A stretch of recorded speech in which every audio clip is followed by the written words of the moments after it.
Hello students, मैं doctor निशा गोयल, सह आचार्य राजनीति विज्ञान आरडी गर्ल्स कॉलेज भरतपुर।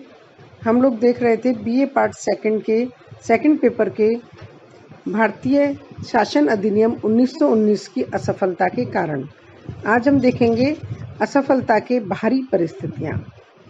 प्रांतों में द्वैत शासन की असफलता का मूल कारण तो इसमें अंतर्निहित दोष ही थे, लेकिन कुछ ऐसी बाहरी परिस्थितियाँ भी थीं जिन्होंने इसकी असफलता में योग दिया। केरल पुत्र ही लिखते हैं कि आरंभ से ही सुधारों को उचित राजनीतिक वातावरण प्राप्त नहीं हुआ। भारत सरकार द्वारा रॉलेट एक्ट पर जोर देने और अमृतसर दुर्घटना जैसी अविवेकपूर्ण कार्रवाइयों से भारतीय मस्तिष्क में दुर्भावना और कटुता उत्पन्न हो गई थी और इस वातावरण में नवीन सुधार योजना ठीक प्रकार से क्रियान्वित हो ही नहीं सकती थी। नंबर 1, द्वैत शासन का जन्म बुरे नक्षत्रों में। सर्वप्रथम द्वैत शासन का जन्म ही बुरे नक्षत्रों में हुआ था। देश का राजनीतिक वातावरण इसके परीक्षण के लिए ठीक नहीं था। जलियांवाला बाग हत्याकांड, खिलाफत आंदोलन और कठोर दमनात्मक कानूनों के कारण भारतीयों के मस्तिष्क में ब्रिटेन के प्रति संदेह, अविश्वास और कटुता उत्पन्न हो गई थी। इस समय ब्रिटेन और उसके सुधारों के प्रति व्यापक उदासीनता का भाव था। इन परिस्थितियों में द्वैत शासन की सफलता की आशा कैसे की जा सकती थी? इसके अतिरिक्त यह बात नितांत स्पष्ट हो गई थी कि ये सुधार केवल एक अंतरकालीन प्रबंध है। इस कारण भी शासन या भारतीयों का सुधारों के प्रति सहानुभूतिपूर्ण और गंभीर रूख नहीं था। नंबर 2, आर्थिक दुर्दशा और मेस्टन पंचाट। तत्कालीन आर्थिक दुर्दशा और मेस्टन पंचाट ने भी इन सुधारों की असफलता में कम योग नहीं दिया। 1920 में समय पर वर्षा न होने के कारण फसलें ठीक न हुई, भारतीय बाजारों में मंदी आ गई और इन सब बातों से पहले से ही दुखी भारतीयों के दुर्भाग्य में और वृद्धि हो गई। इसी समय मेस्टन पंचाट आया, जिसके अनुसार इस खराब स्थिति में भी प्रांतों के द्वारा केंद्र को अनुदान दिया जाना था। इससे स्थिति और अधिक खराब हो गई। द्वैत शासन की सफलता प्रचुर वित्त पर निर्भर थी और धन के अभाव में प्रांतीय सरकारें द्वैत शासन व्यवस्था को ठीक रूप में नहीं अपना सकीं। नंबर 3, कांग्रेस और लीग का असहयोग। अप्पादोराय के अनुसार द्वैत शासन की असफलता बहुत अधिक सीमा तक कांग्रेस और लीग के असहयोगात्मक रुख के कारण हुई। द्वैत शासन के 16 वर्षों में कांग्रेस और लीग की दृष्टि प्रशासकीय सुधारों पर नहीं, वरन देश की स्वतंत्रता और देश के विभिन्न वर्गों के पारस्परिक संघर्ष में अपनी स्थिति को सुदृढ़ करने में लगी हुई थी। बाद में स्वराज्यवादियों के द्वारा सुधार योजना के प्रति प्रत्यक्षतः बाधक नीति अपना ली गई। नंबर 4, नौकरशाही का दृष्टिकोण। नौकरशाही का दृष्टिकोण भी द्वैत शासन की असफलता का कारण बना। उन्होंने सुधारों के प्रति उस भावना से कार्य नहीं किया जिस भावना से उनके द्वारा कार्य किया जाना चाहिए था।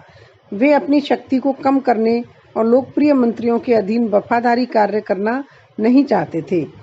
चिंतामणि लिखते हैं, उचित परिस्थितियों में इसके सुधार योजना के अच्छे परिणाम प्राप्त किए जा सकते थे, लेकिन उच्च अनुदारवादी नौकरशाही और अत्यधिक प्रगतिवादी अर्ध क्रांतिकारी कांग्रेस की सामूहिक अबुद्धिमत्ता के कारण यह असफल रहा। नंबर 5, ब्रिटिश सरकार का परिवर्तित दृष्टिकोण। जब तक मॉन्टेग्यू ब्रिटिश सरकार में भारत मंत्री के पद पर रहे, सुधारों की तरफ ब्रिटिश शासन का दृष्टिकोण सामान्यतः ठीक था, लेकिन इंग्लैंड में अनुदार दल की सरकार बन जाने पर जब इस पर अनुदार दल के एक सदस्य आ गए तो इन सुधारों की तरफ ब्रिटिश सरकार का दृष्टिकोण ही बदल गया। डॉक्टर जकारिया लिखते हैं कि लंदन से निर्देश जारी कर दिए गए कि अब वे सुधारों पर इस प्रकार अमल होना चाहिए कि उनसे से अधिक नहीं, वरन कम से कम स्वशासन ही भारत को मिले। अतः भारत सरकार ने विधानमंडलों की इच्छाओं की अवहेलना करनी शुरू कर दी। इसलिए सर तेज बहादुर सप्रू, CY चिंतामणि और पंडित जगत नारायण ने मंत्री पद से त्यागपत्र दे दिया। इस प्रकार द्वैत शासन की असफलता का कारण न केवल उनके आंतरिक दोष वरन कुछ बाहरी परिस्थितियां भी थीं। इन सब के लिए ब्रिटिश सरकार की मुख्य रूप से जिम्मेदारी थी। प्रोफेसर कूपलैंड ने स्वीकार किया है कि द्वैत शासन अपने रचयिताओं के प्राथमिक उद्देश्यों को पूरा करने में असफल रहा। यह भारतीय जनता को उत्तरदायी शासन का वास्तविक प्रशिक्षण प्रदान नहीं कर सका।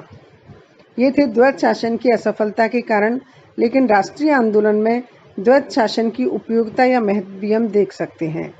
इस बात से इनकार नहीं किया जा सकता कि द्वैत शासन व्यवस्था दोषपूर्ण थी और यह असफल रही, लेकिन इसे सर्वथा लाभहीन नहीं कहा जा सकता।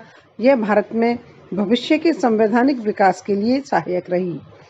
इस अधिनियम के द्वारा प्रथम बार भारतीयों को बड़े पैमाने पर मताधिकार प्रदान किया गया था, जिससे भारतीयों में राजनीतिक जागरूकता उत्पन्न होना स्वाभाविक था।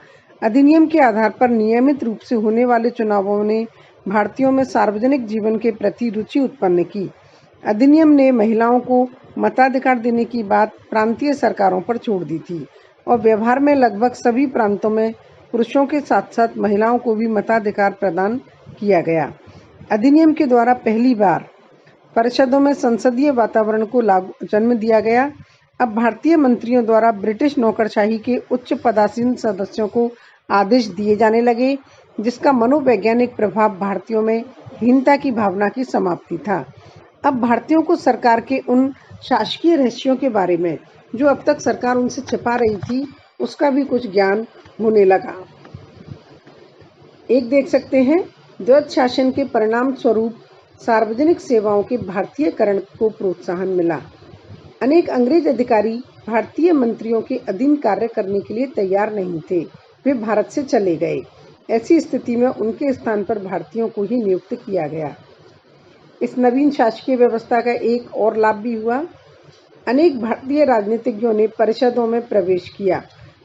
इससे उन्हें सरकार की समस्याओं को समझने और बहुमूल्य शासकीय अनुभव प्राप्त करने का अवसर मिला।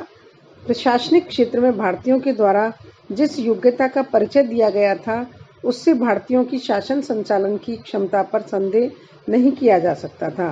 द्वैत शासन की स्थापना से स्थानीय स्वशासन का सुधार तथा विकास भी हुआ।